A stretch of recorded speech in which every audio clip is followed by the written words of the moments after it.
few years ago, President Obama was promising a bright, sunny future for solar energy in America and abroad. Doesn't look like it's turning out that way, at least for the solar companies themselves, according to Spencer Jakab, ahead of the tape columnist here at the Wall Street Journal. Spencer, does the solar energy industry, as we understand it today, make any sense whatsoever? It's built on subsidies, isn't it? You know, just because a business is built on subsidies doesn't mean it doesn't make sense. You know, as long as you can get people to keep paying those subsidies. The problem... Who pays the subsidies, though? Taxpayer. You and I. Taxpayer pays the subsidy, right? And you and I as utility ratepayers, too, if you look at it very carefully. So, I mean, does it make any sense? Of course, a lot of, you know, I mean, agribusiness, lots of things are built on subsidies. And so, you know, right. So as long as the subsidies keep flowing. You're very pro-ethanol also. No, that's another discussion we can have another time. Right, okay, let's, you know. But without the subsidies, it's hard to make this industry work. And the share prices of a number of these solar companies, Trina, First Solar, is basically showing that, right? You know, yesterday you had a sell-off of between 5 and 7%. Because of news confirmed out of Germany, it had been, you know, in the pipeline for a while, that they're going to bring forward, that they're kind of being bankrupted, not bankrupted, but they're being, you know, driven, you know, to spend enormous sums of money on subsidies. Now, Germany, not a very sunny place, but it's the country with the largest solar market. And you can see, if you look all around the world, you know, it's not Mauritania and places like that, you know, basically have lots of sun and little else that are leaders in, you know, it's people who have a lot of the European countries. A lot of the European countries, the states within the, you know, New Jersey is the #2 state in the U.S., also not the sunniest state.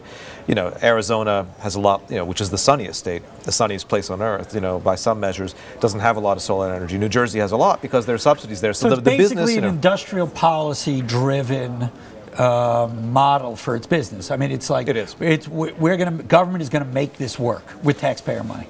Now, yeah, and you have to take a little more nuanced view. I mean, if you look within that, look at, you know, think about the 1970s with Jimmy Carter putting solar panels on top of the White House. Those solar panels, those were so inefficient, it's not even funny. I mean, you know, those make, you know, I mean, today's panels bear no resemblance to that. Today's panels are maybe 14% efficient, whereas those were 2% efficient. So we have a market, and there was a great chart, JR. I don't know, do we have that chart?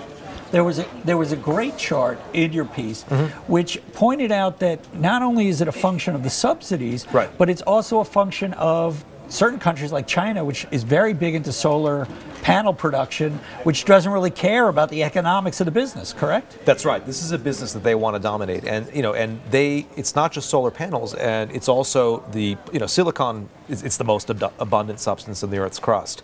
If you refine it to 99.999999%, you can use it for a solar panel. And they and other countries in the world have gone whole hog into making polysilicon and into making panels. And they're subsidizing the makers with loans, and so the prices have fallen off a cliff where they're just ruinous, where no one can make any money. And you know, normally there would be a supply response, right? But there isn't. Right.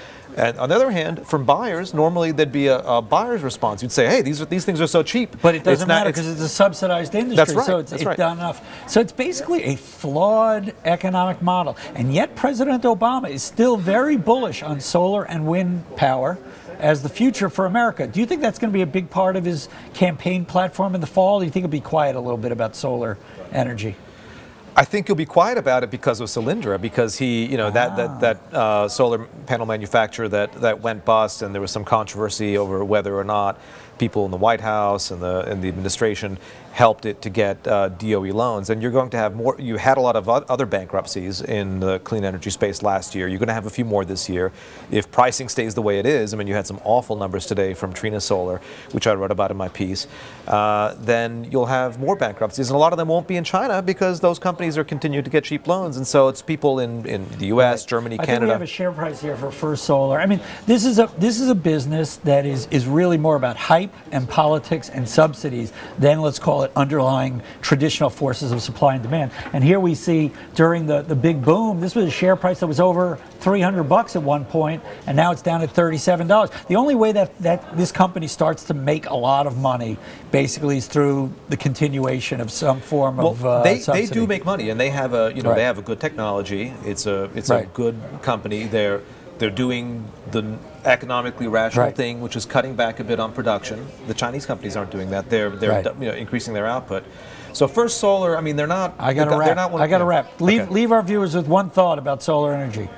You're not very bullish, are you? I'm not very bullish on the companies because we're heading into an age of austerity, and that's not good for these guys. Do you have solar panels on your house in Jersey? I do not.